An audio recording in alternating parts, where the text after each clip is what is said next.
ನೀವು CBI ಕಣ್ ತಪ್ಪಿಸಬಹುದು, ಪೊಲೀಸರ ಕಣ್ ತಪ್ಪಿಸಬಹುದು, ಲೋಕಾಯುಕ್ತರ ಕಣ್ ತಪ್ಪಿಸಬಹುದು. ಭಗವಂತನ ಕಣ್ ತಪ್ಪಿಸಲು ಯಾರಿಂದಲೂ ಸಾಧ್ಯ ಇಲ್ಲ ಎಂಬ ಭಯದೊಂದಿಗೆ ಬದುಕೋಣ. ಪ್ರವಾದಿ ಮುಹಮ್ಮದ್ ಸಲ್ಲಲ್ಲಾಹು ಅಲೈಹಿ ವಸಲ್ಲಮರನ್ನ ಓದೋಣ, ಅರಿಯೋಣ, ಭಾವೈಕ್ಯತೆಯಿಂದ ಬದುಕೋಣ. ಎಲ್ಲ ಧರ್ಮವನ್ನು ಗೌರವಿಸೋಣ, ಎಲ್ಲ ಧರ್ಮೀಯರನ್ನು ಗೌರವಿಸೋಣ. ಯಾಕೆಂತ ಹೇಳಿದರೆ ನಾವೆಲ್ಲರೂ ಕೂಡ ಏಕದೇವನ ಸೃಷ್ಟಿಗಳು. ನಾವೆಲ್ಲರೂ ಕೂಡ ಒಂದು ದಿವಸ ಮರಣ ಹೊಂದಲಿಕ್ಕಿದೆ. ನಾವೆಲ್ಲರೂ ಕೂಡ ಭಗವಂತನ ಎದುರಿಗೆ ಹಾಜರಾಗಲಿಕ್ಕಿದೆ. ಆದ್ದರಿಂದ ಪ್ರೀತಿ, ವಿಶ್ವಾಸ, ನಂಬಿಕೆಯೊಂದಿಗೆ ಬದುಕೋಣ. ನಮಗೆಲ್ಲರಿಗೂ ಕೂಡ ಪ್ರೀತಿ ವಿಶ್ವಾಸದೊಂದಿಗೆ ಬದುಕಲು ಆ ದೇವನು ಅನುಗ್ರಹಿಸಲಿ ಎಂದು ಹೇಳಿ ನನ್ನ ಮಾತು ಮುಗಿಸ್ತೇನೆ. ವಾಹಿರು ದಾವಾನ ಅಲ್ಹಮ್ದುಲಿಲ್ಲಾಹಿ ರಬ್ಬಿಲ್ ಆಲಮೀನ್. ಧನ್ಯವಾದಗಳು ಸರ್. ಎಂತ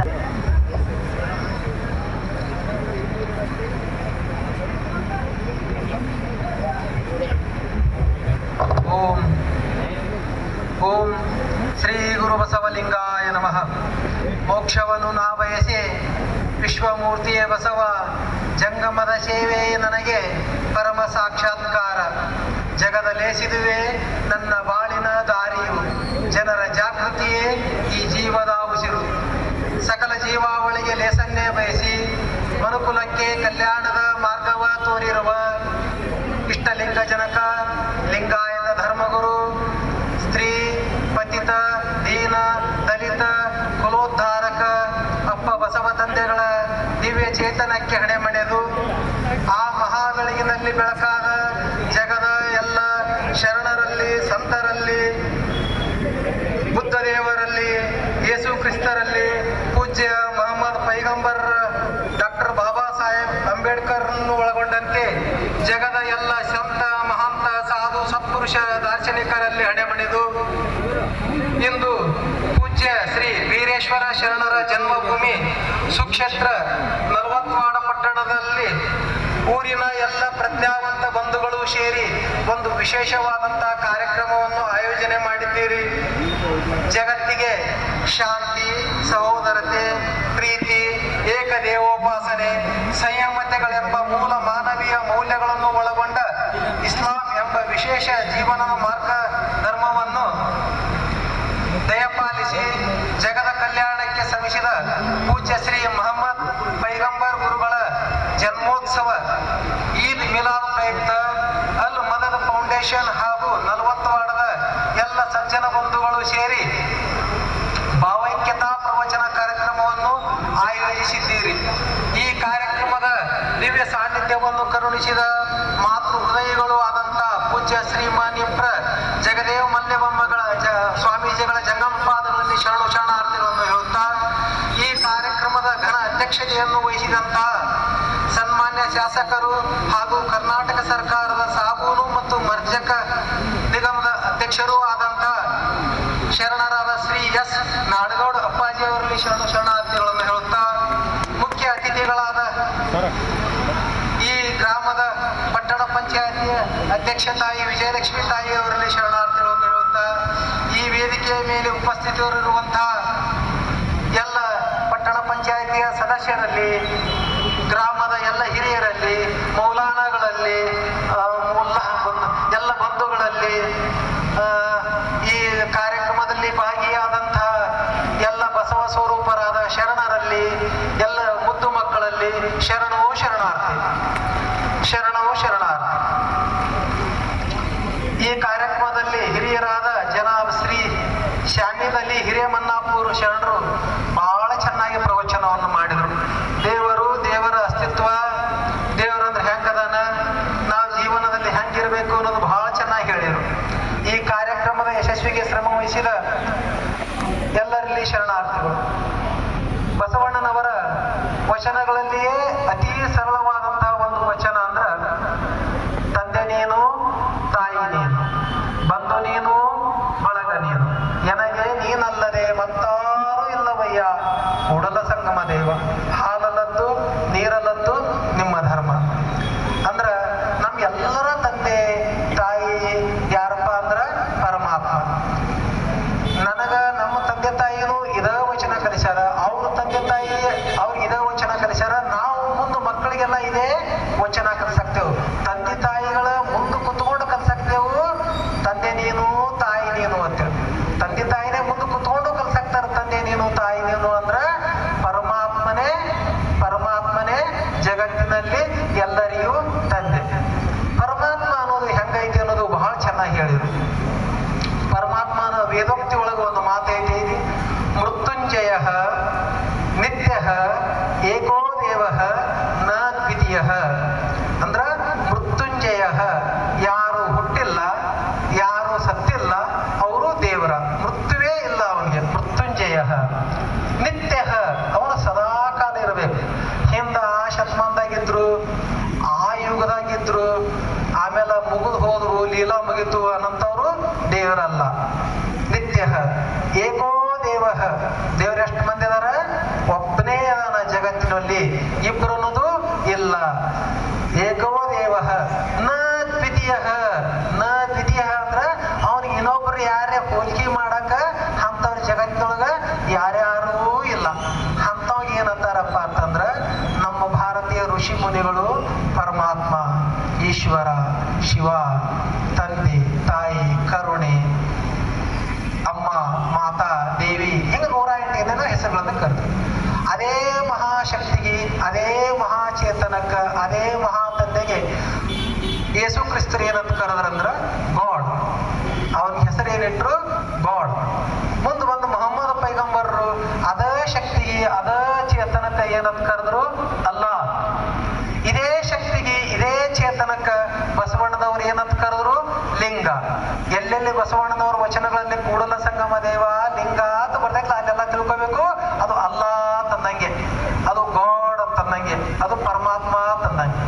ಹಂಗ ದೇವರು ದೇವನೊಬ್ಬ, ನಾಮ ಹಲವು.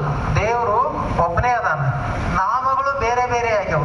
ಈ ನಾಮಗಳ ಹಿಂದೆ ಗಂಟು ಬಿತ್ಕೊಂಡ ನಾವೆಲ್ಲ ಏನಾಗ್ಯಾವು? ಬಡದೆ ಆಡಕತ್ತಿ.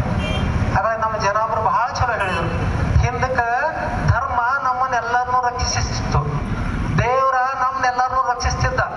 ಈಗ ಏನು ನಾವೆಲ್ಲ ಭ್ರಮ ಹಾಕೊಂಡೇವು ಅಂದ್ರ ಧರ್ಮ ನಾ ಉಳಿಸ್ತೀನಿ, ದೇವ್ರನ್ನ ಉಳಿಸ್ತೀನಿ. ಧರ್ಮ ಉಳಿಸೋದ್ ಕಡೆ ಹೋಗೋದಕ್ಕ ದೇವ್ರನ್ನೇ ಉಳಿಸ್ತೀವಿ ಅಂತ ಕೂತಾರೆ. ದೇವ್ರನ್ನ ಅಂದ್ರೆ ಅಕಸ್ಮಾತ್ ನೀವು ಉಳಿಸ್ಲಿಕ್ಕಂದ್ರ ನೀವು ಪ್ರಯತ್ನ ಮಾಡ್ಲಿಕ್ಕೆ ನಾವು ಸತ್ ಹೊಕ್ಕಾನ, ಅವಾಗೇನ್ ನಾಶಕ್ಕದ, ಏನೇನಾಗೋದಿಲ್ಲ. ಅಂತದಕ್ಕೆ ಗಂಟು ಬಿದ್ದೆವು. ಅದಕ್ಕೆ ಇದು ಏನದಲ್ಲ, ಅಪ್ಪ ಅವ್ರ ಜೊತೆ ಇದೇ ಮಾತಾಡೋದಕ್ಕೆ ಏನ್ರಪ್ಪ ಇದು ಮುಸಲ್ಮಾನರ ಕಾರ್ಯಕ್ರಮ, ಇದರ ಡಬ್ಬಿ ಹಾಕೊಂಡು ಒಟ್ಟರು ಕೂಡ ಎಣಿಸಿದ್ರು 20 ಮಂದಿ ಅವರ, ಒಟ್ಟರು ನಮ್ಮವ್ರು ಇದಾರಲ್ರಿ ಅಂದೆ ನಾನು. ಅದಕ್ಕೆ ಹೇಳಿದ್ರು, ಹೌದ್ರಿ ಅಪ್ಪರೇ, ಇದೇ 40 ವಾರದ ವಿಶೇಷ ಅದು. ಏನ ಮುಸಲ್ಮಾನರ ಕಾರ್ಯಕ್ರಮ ಇದ್ರೆ ಎಲ್ಲಾ ಸಮಾಜದವ್ರು ಕೂಡ ಆ ಕಾರ್ಯಕ್ರಮನ ಮಾಡ್ತೀವಿ. ಏನ ನಮ್ದು ಯಾವುದೇ ಒಂದು ದೇವಿ ಕಾರ್ಯಕ್ರಮ, ಮಠದ ಕಾರ್ಯಕ್ರಮ, ಪ್ರವಚನ ಕಾರ್ಯಕ್ರಮ ಏನಿಲ್ಲ, ಅವ್ರೆಲ್ಲರೂ ಬಂದು ಮಾಡ್ತಾರೆ. ಇಲ್ಲಿ ಈ ಊರ ಹೆಂಗೈತಪ್ಪ ಅಂದ್ರೆ ಪ್ರತಿಯೊಬ್ಬರು ಗುರುತಿಸ್ತಾರ, ಸಂಬಂಧಗಳಿಂದ ಗುರುತಿಸ್ತಾರ. ಕಾಕ, ಮಾಮ, ಅಣ್ಣ, ಅಪ್ಪ, ಈ ತರ ಸಂಬಂಧಗಳಿಂದ ಗುರುತಿಸ್ತಾರ. ಅಲ್ಲಿಂದ ಹೇಳಿದ್ರು, ಇವ್ರು ಅದಾರಲ್ರಿ ನಮ್ಮ ಪಾರ್ಟಿ ಅವ್ರದಾರ, ಇವ್ರು ಅದಾರಲ್ರಿ ಅವ್ರ ಪಾರ್ಟಿ ಅವ್ರ ಅದಾರ. ಆದ್ರೆ ಯಾರೇ ಇದ್ರು ಸಹಿತ ಈ ಮಾನವ ಬದುಕಿನ ಸಂದರ್ಭದಲ್ಲಿ ಮಾತ್ರ ನಾವು ಯಾವುದೇ ಪಕ್ಷ ಭೇದ, ಧರ್ಮ ಭೇದ ಏನು ನೋಡಲಾಗ ಒಂದೇ ಆಗಿ ಬದುಕುವಂತ ಊರ 40 ವಾರ್ಡ ಅಂತ ನಮ್ಮ ಅಪ್ಪಾಜಿಯವರು ಬಹಳ ಚೆನ್ನಾಗಿ ಹೇಳಿದ್ರು. ನಾವು ಬಹಳ ಸಂತೋಷ ಆಯ್ತು. ಇತ್ತಿತ್ತಲಾಗಿ ಕೆಲವೊಂದು ಎಲ್ಲ ನಡೆದವು. ನಾನು ಏನಾಗಬೇಕಾಗೈತಿ, ಈಗ MLA ಇದ್ದೀನಿ, ನಾನೇನಾಗಬೇಕಾಗೈತಿ, ಮಿನಿಸ್ಟರ್ ಆಗ್ಬೇಕಾಗೈತಿ, ನಾನೇನಾಗಬೇಕಾಗೈತಿ, ಮುಖ್ಯಮಂತ್ರಿ ಆಗ್ಬೇಕಾಗೈತಿ, ನಾನೇನೇನೋ ಸುಡುಗಾಡ ಆಗ್ಬೇಕಾಗೈತಿ, ನಾನು ಏನೋ ಆಗೋ ಸಲಾಗಿ ಏನಾಗಬೇಕಾಗೈತಿ, ನಾನು ಸುಮ್ಮನೆ ಆಗೋದಿಲ್ಲ. ಏನ್ ಮಾಡೋದು, ಈ ದಾರಿ ಹಿಡ್ಕೊಂಡು ಇವ್ರನ್ನಿಷ್ಟು ಬೇರೆ, ಇವ್ರನ್ನಿಷ್ಟು ಹಿಂಗ ಬ್ಯಾರೆ ಅಂತ ಮಾಡ್ಬೇಕು. ನೀ ಬ್ಯಾರೆ ಅಂತ ಮಾಡ್ಬೇಕಾದ್ರೆ ಏನ್ ಮಾಡಬೇಕು? ಬೆಂಕಿ ಹಾಕಬೇಕಾಗೈತಿ. ಮನುಷ್ಯರಲ್ಲಿ ಬೆಂಕಿ ಹಾಕು, ಮನುಷ್ಯರಲ್ಲಿ ಬೆಂಕಿ ಹಾಕಿ, ಮನುಷ್ಯರಲ್ಲಿ ಭೇದ ಮಾಡಿ ಸಮಾಜವನ್ನು ಇಬ್ಬಾಗ ಮಾಡ್ಕೊತ ಬಂದವರು ಯಾರು ಉಳಿದಿಲ್ರಿ ಅಪ್ಪ. ನಾವ್ ಎಷ್ಟ ಮಿನಿಸ್ಟರ್ ಆಗಲಿ, ಭಾರತ ದೇಶದ ಪ್ರಧಾನ ಎಲ್ಲ ವಿಶ್ವಸಂಸ್ಥೆ ಅಧ್ಯಕ್ಷರಾದ್ರೂ ಸಹಿತ ರಾವಣನಷ್ಟು ಶ್ರೀಮಂತರಾಕ್ಯವನು, ಬಂಗಾರದ ಅರಮನೆ ಕಟ್ಟಿದ್ದ, ಹೌದಲ್ಲ? ಅವು ಮಹಾನ್ ತಪಸ್ವಿ ಆಗಿದ್ದ, ಪರಮಾತ್ಮನನ್ನೇ ಆತ್ಮಲಿಂಗನೇ ತಗೊಂಡಿದ್ದ ಅಂತ ಹೇಳ್ತಾರ. ಮಹಾನ್ ಜ್ಞಾನಿ. ಅಷ್ಟು ನಾವು ಶ್ರೀಮಂತರಾಕ್ಯವ, ಅಷ್ಟೊಂದು ಬಲಶಾಲಿಗಳಾಕ್ಯವ, ಅಷ್ಟೊಂದು ನಮ್ತೆ ದೀರ್ಘವಾದಂತ ಆಯುಷ್ಯ ಐತ್ಯ, ಅರೆ ಆಯುಷ್ಯವಾಗಿ ಹೋಯ್ತು. ಅಂದ್ರ ನಾವ್ ಯಾಕೆ ಹಿಡಿದು ತಪ್ಪಲ್ಲ? ಈ ಮನುಷ್ಯರಲ್ಲಿ ಭೇದ ಮಾಡು. ತೆಪ್ಪಿಗೆಯವ್ರು ಬೇರೆ, ದಾಡಿಯವರು ಬೇರೆ, ಏನು ಇದು. ನಾನು ಹೋದ ವರ್ಷ ಮೊಹಮ್ಮದ್ ಪೈಗಂಬರ್ ಈದ್ ಮಿಲಾದ್ ಇದೇ ಕಾರ್ಯಕ್ರಮಕ್ಕೆ ವಿಜಯಪುರದಾಗ ಹೋಗಿದ್ದೆ. ಎಷ್ಟು ನೋವು ಅನಿಸ್ತೈತಿ ನೋಡ್ರಿ. ಗಾಂಧಿ ಚೌಕ್ನೊಳಗೆ ಒಂದು 10 DJ ಹಚ್ಚಿದ್ರು. 10 DJ ಹಚ್ಚಿದ್ರು. ಅಷ್ಟೆಲ್ಲ ಮುಸಲ್ಮಾನ್ ಹುಡುಗರು ಅಲ್ಲಿ ಹೋದ್ರೆ ಎಷ್ಟು ಗೌರವದಿಂದ ಎಲ್ಲರೂ ಸ್ವಾಗತಿಸಿದ್ರು. ಬಹಳ ಸಂತೋಷ ಆಯ್ತು ಅವ್ರ ಸ್ವಾಗತಿಸುವ ಪರಿಯನ್ನು ಕಂಡು. ಆದ್ರೆ ಬಹಳ ನೋವು ಏನು ಅನ್ನಿಸ್ತಿತ್ತು ಗೊತ್ತೈತೇನ, ಇಡೀ ರೋಡ್ ಎಲ್ಲ ಪಿಚಕ್ ಪಿಚಕ್ ಪಿಚಕ್ ಪಿಚಕ್ ಉಗುಳಿಬಿಟ್ಟಿತ್ತು. ಸ್ಟಾರ ಗುಟಕ. ಅದಕ್ಕೆ ಮೊಹಮ್ಮದ್ ಪೈಗಂಬರರು ಜೀವನದ ಮಾರ್ಗವನ್ನು ಕಲಿಸಿದ ಈ ಧರ್ಮದ ಅನುಯಾಯಿಗಳಾದಂಥ ನಾವು ದುಶ್ಚಟ ಮಾಡೋದಂದ್ರೆ ಏನು, ನಮ್ಮ ಆರೋಗ್ಯವನ್ನು ಹಾಳು ಮಾಡ್ಕೊಳ್ಳೋದಂದ್ರೆ ಏನು, ಹಣಿ ಮ್ಯಾಲ ವಿಭೂತಿ ಹಚ್ಕೊಂಡು ಬಸವಣ್ಣನವ್ರ ಹೆಸರು ಹೇಳ್ಕೊಂಡು ಲಿಂಗಾಯತರಾದಂಥ ನಾವು ದುಶ್ಚಟ ಮಾಡೋದಂದ್ರೆ ಏನು. ಅದಕ್ಕೆ ಯುವ ಸಮುದಾಯ ಭಾಳ ಎಚ್ಚರ ಆಗಬೇಕಾಗೈತಿ. ಅದಕ್ಕೆ ನಾವು ಯುವ ಸಮುದಾಯಕ್ಕೆ ಏನು ಕಲಿಸಬೇಕಾಗೈತಿ, ಈ ದುಶ್ಚಟಗಳಿಂದ ಮುಕ್ತರಾಗುವಂಥ ಒಂದು ವ್ಯವಸ್ಥೆ ಕಲಿಸಬೇಕಾಗೈತಿ.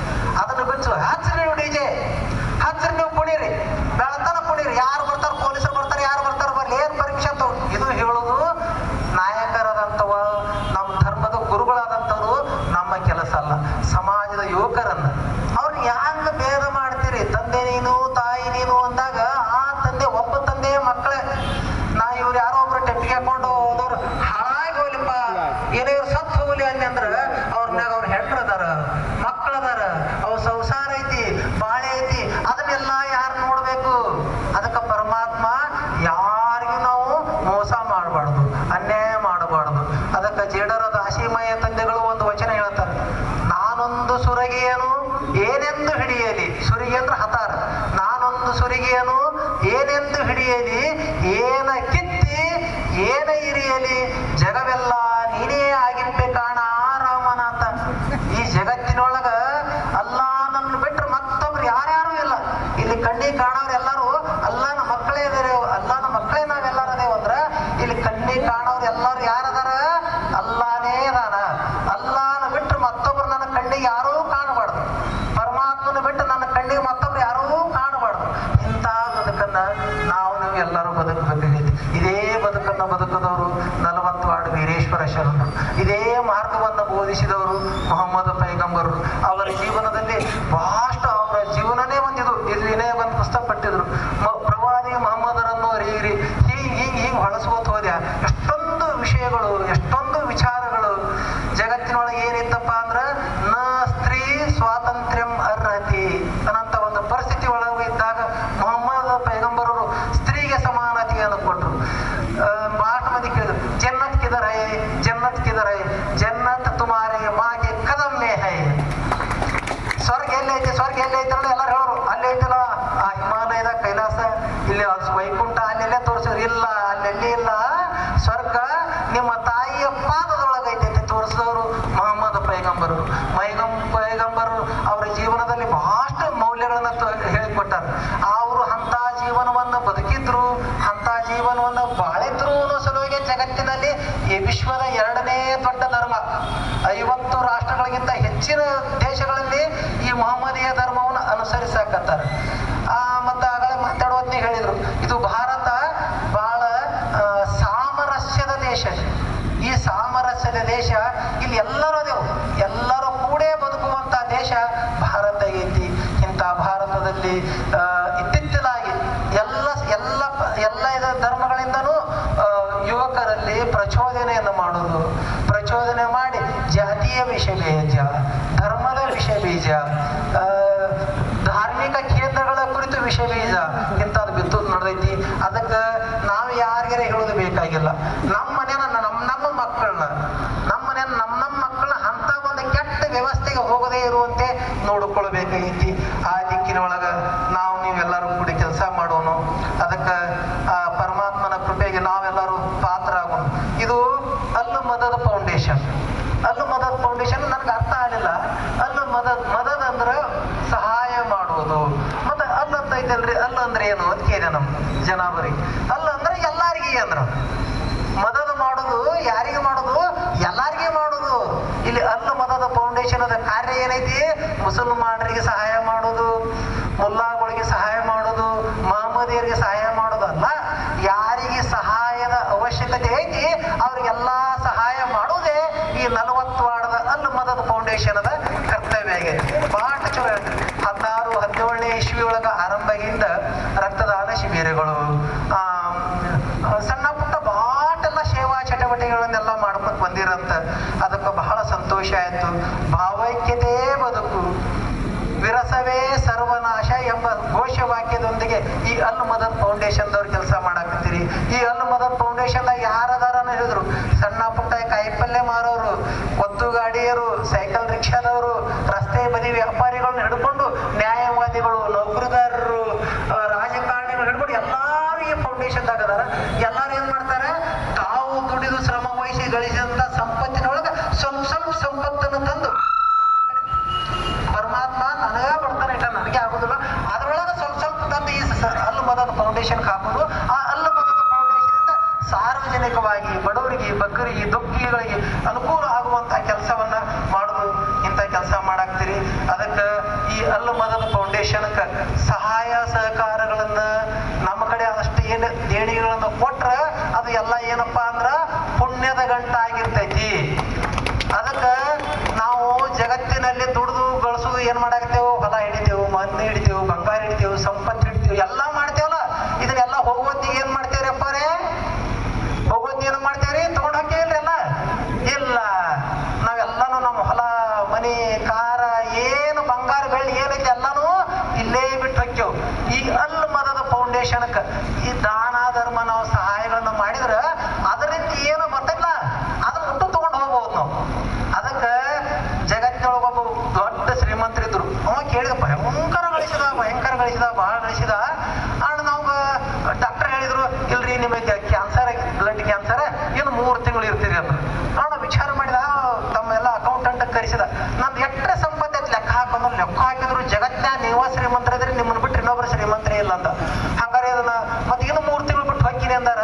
ಮತ್ತೆ ಎಲ್ಲಿ ಹೊಕ್ಕಿರ್ ಮುಗಿತ್ರಿ ಎಲ್ಲ ಈ ಪಂಚಮಹಾಭೂತಗಳಿಂದ ಬಂದ ಶರೀರ ಮಣ್ಣಾಗ ನೀರಾಗ ಬೇಕಿಯಾಗ ಹೋಗೈತಿ. ಈ ಆತ್ಮ ಏನೈತಲ್ಲ ಅಲ್ಲ ನಂತ ಪರಮಾತ್ಮ ಅಂತ ಹೋಗಿ ಕೂಡ್ತದ. ಹಂಗಾರ ಮತ್ತೆ ನಾವೆಲ್ಲ ದುಡ್ದು ಗಳಿಸಿದ್ ಹೆಂಗ್ ಮಾಡುದು ಅಂದ್ರು. ದುಡ್ದು ಗಳಿಸಿದ್ ಹೆಂಗ್ ಮಾಡಿದ್ರಿ, ಎಲ್ಲಾರು ಇಲ್ಲೇ ಬಿಟ್ಟು ಹೋಗ್ಯಾರ. ಇಲ್ಲ, ನಾವು ಒಯ್ಬೇಕಿದ ನಾ ಏನ್ ದುಡ್ದು ಗಳಿಸಿಲ್ಲ, ಇದನ್ನ ಏನು ಬಿಡ್ಲಾರ್ದೆ ಒಯ್ಬೇಕಂತ.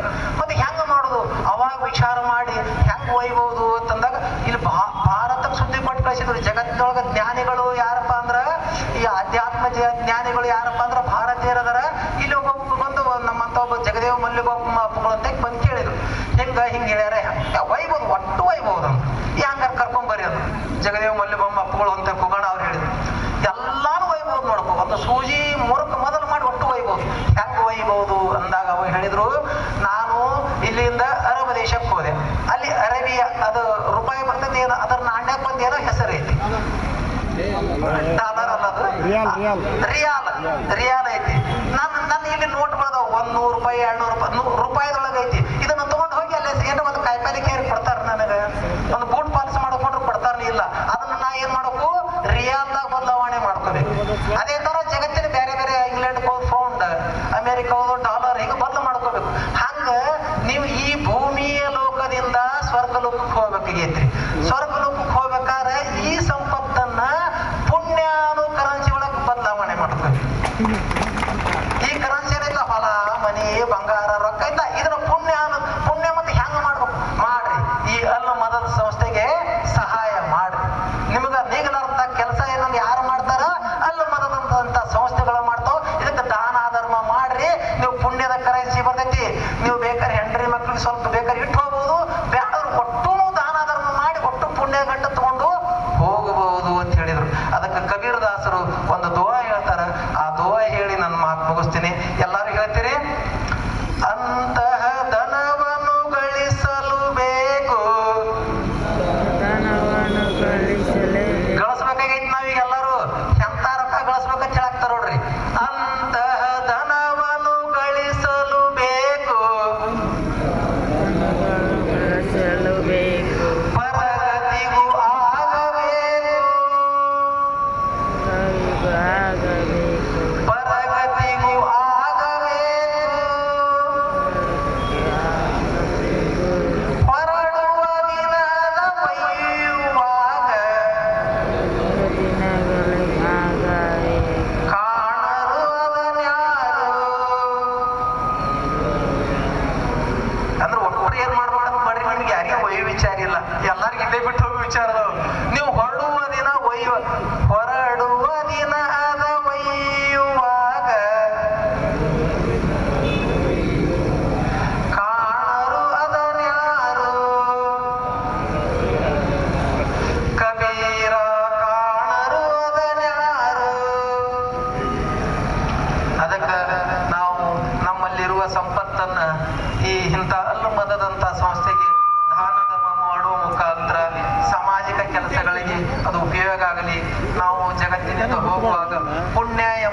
ಕನಸಿಯನ್ನು ಗಳಿಸ್ಕೊಂಡು ಹೋಗೋಣ. ಜಗತ್ತಿನಲ್ಲಿ ನಾನು ಅಲ್ಲಾನ ಜೊತೆ ಬಿಟ್ಟು ಮತ್ತೆ ಬೇರೆ ಯಾರ ಜೊತೆನೂ ಬದುಕಾಕತ್ತಿಲ್ಲ. ನಾನು ಇರುವುದು ವಾಸಿಸುವುದೆಲ್ಲ ಪರಮಾತ್ಮನ ಜೊತೆನೇ ಅನಂತ ಭಾವನೆಯಿಂದ ಬದುಕೋತೋಗುನು. ಜಗತ್ತಿನಲ್ಲಿ ಭಾರತ ವಿಶ್ವಗುರು ಅಂತಾರ. ವಿಶ್ವಗುರು ಅನ್ನಂತ ಈ ಪಟ್ಟ ಎಷ್ಟು ದಿವಸ ಇರ್ತೈತಪ್ಪ ಅಂದ್ರ ಈ ಭಾರತದಲ್ಲಿ ಭಾವೈಕ್ಯತೆ ಇರುವವರೆಗೂ ಮಾತ್ರ ಈ ಪಟ್ಟ ಇರ್ತೈತಿ. ಈ ಭಾವೈಕ್ಯತೆ ಹಾಳಾಗಲಾರ್ದಂಗ, ಈ ಭಾವೈಕ್ಯತೆ ಉಳಿಯುವಂಗ ನಾವು ಎಲ್ಲ ಬದುಕಿ ನಮ್ಮ ಜೀವನವನ್ನ ಸಾರ್ಥಕ ಮಾಡಿಕೊಳ್ಳೋಣ. ಎಲ್ಲರಿಗೂ ಶರಣೋ ಶರಣ. ಈ ಪ್ರವಚನ